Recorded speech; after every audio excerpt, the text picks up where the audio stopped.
We've got a quick lesson today on the powers of 10 and scientific notation. In this table, you'll see the relationship between different powers of 10. Now, look closely. If I start here at 10 to the third and I divide by 10, it drops it down to 10 squared. Divide by 10 again, 10 to the first. We've got 10 to the 0, which remember is 1, and then 10 to the negative 1, which is 1/10, etc. Okay? So this says that each time you divide by 10, the exponent decreases by 1. 3, 2, 1, 0, negative 1, negative 2, negative 3. If you go the other way, if we start down here at 10 to the negative third and we multiply by 1, it becomes 10 to the second, 10 to the negative second, 10 to the negative first, 10 to the 0. So each time you multiply by 10, you are increasing the exponent by 1. That is important. Okay? Positive exponents mean that you have multiplied by 10, so you're going to move the decimal point to the right. Negative exponents means you are dividing by 10, so you're going to move the decimal point to the left. Let's try some. Okay? So you want to pause the video and do these, and then come back and look at it. All right? So a negative exponent tells me that I'm going to move to the left. I start with the number 10. If you don't see a decimal point, it's right here at the end. And then I'm going to take that decimal point and I am going to move it 6 places to the left. So that's going to be 1, 2, 3, 4, 5, 6. So the decimal point moves here, and I fill in each one of these little bumps with a 0. Okay, so the answer would be 0.00001. You don't need the 0 on the end, okay, because that has no value. Okay, here, again, I start with a 10. My decimal point is going to be right here at the end. Since I'm multiplying by since I have a positive exponent, it's going to move to the right. So it's going to go 1, 2, 3, 4. It moves 1 space. All right, so my decimal point is now down here, and I fill in with the zeros. Okay, so on this one, again, we're going to start with 10. The decimal point is at the end. I'm going to move it 1, 2, 3, 4, 5, 6, 7, 8, 9 places. So that is going to be, I'll write it down here.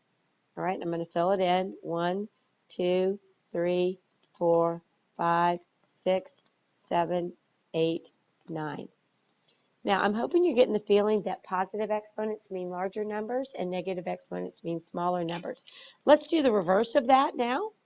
Let's take something that's written inside, let's take these and make them as a power of 10. So these are written as normal. Okay, we're going to make this a 10. So this is going to be 10 to the what power?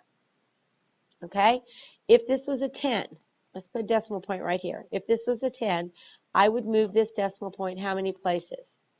1. All right, so we're going to write these as powers of 10. So our base here is going to be 10. And since this is a larger number, we know we're going to use a positive exponent. How many times do I have to multiply this by 10 to get this? 10 to the what power will get this? It's very easy. Count your zeros. 1, 2, 3, 4, 5, 6. Let's see if that works. Okay?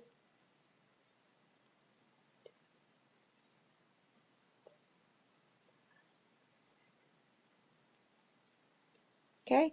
So 10 to the first, 10 to the second, 10 to the third, 10 to the fourth, 10 to the fifth, 10 to the sixth. I'm hoping by, oops, that's a 0. I'm hoping by doing this you're seeing that if it's the number of the 0, since we're using a power of 10, it's just the number of zeros on the back. Okay, so let's try this one. All right, so I'm going to, in order to get this to a 10, 1, 2, 3, 4.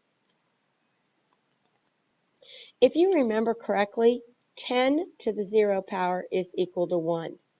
There's a 1 right there. Okay?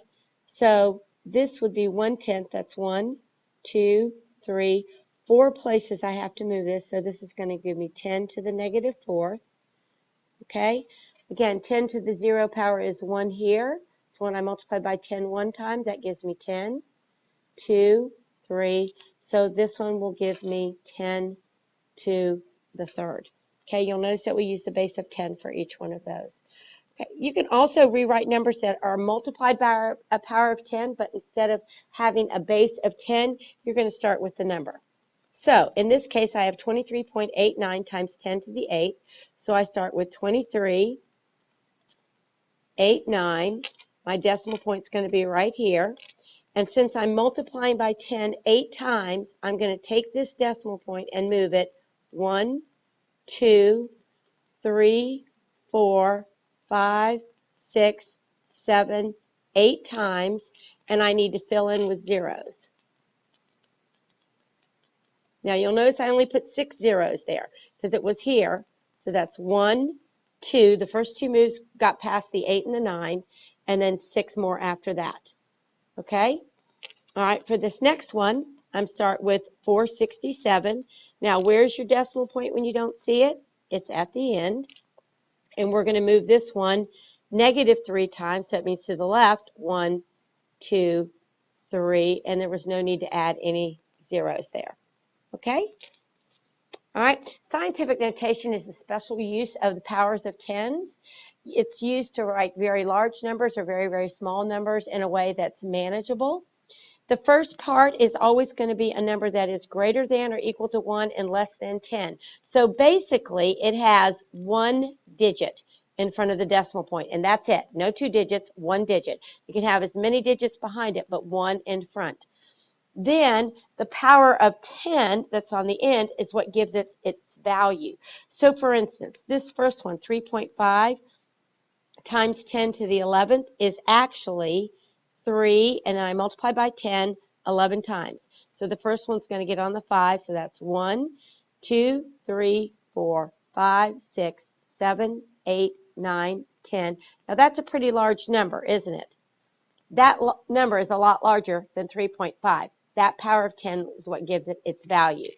If I take the second one, I'm going to start with 9.98, and I'm going to divide by 10 or move the decimal point to the left 2 places, 1, 2. So that's going to give me 0.0998. And that's why we use scientific notation. You need to be able to write things in scientific notation and take them out of scientific notation. My suggestion would be pause the video, take these 4 numbers, put them into scientific notation, and then come back and check it. Okay, ready? Decimal point needs to go right here. So that means that's going to be 4.5 times 10 to the 3rd. This is what puts it back to be 4,500. Okay, here your decimal point is going to go right here. So that's going to be 6.56. No need for the zeros on the end. And I multiply by 10, 1, 2, 3, 4, 5, 6 times. So times 10 to the 6th. These next two are smaller. My decimal point is going to go right down here. So that's going to give me 2 decimal point. Let's put a 0 there just to let us know that. Times 10. And again, since this was a smaller number, I'm going to be dividing by 10 to put its value. And I do it 1, 2, 3, 4, 5 times. So that's the negative 5th. All right. And here, the decimal point is going to go right here. It's going to give me 2.03 times 10 to the ready. 1, 2, 3 to put it back where it belongs. The negative 3rd. Okay? All right, now I need to be able to take it out of scientific notation and put it into standard form, which simply means the way we normally write our numbers. I'm going to multiply by 10 3 times, so I'm going to move the decimal point 3 places to the right, and that's going to give me 5020. Okay? Here, I'm going to multiply by the 10 6 times, so I start with 5, 2, decimal point. Move it 1 place to get on top. That's 1, 2, 3, 4, 5, 6. Okay? I have a negative 2, so I start with, I'll put it down here, 0.03. I'm going to move it 2 places to the left, so it's going to give me decimal point 002. 0, 3. Okay? Negative, go to the left. Positives, go to the right. This one's going to be 4 places. Again, it starts right here. So that's end up being 0.0603. Here, 3 places. 1, 2, 3. 0.00541. And this one's 6. 1, 2, 3, 4, 5, 6.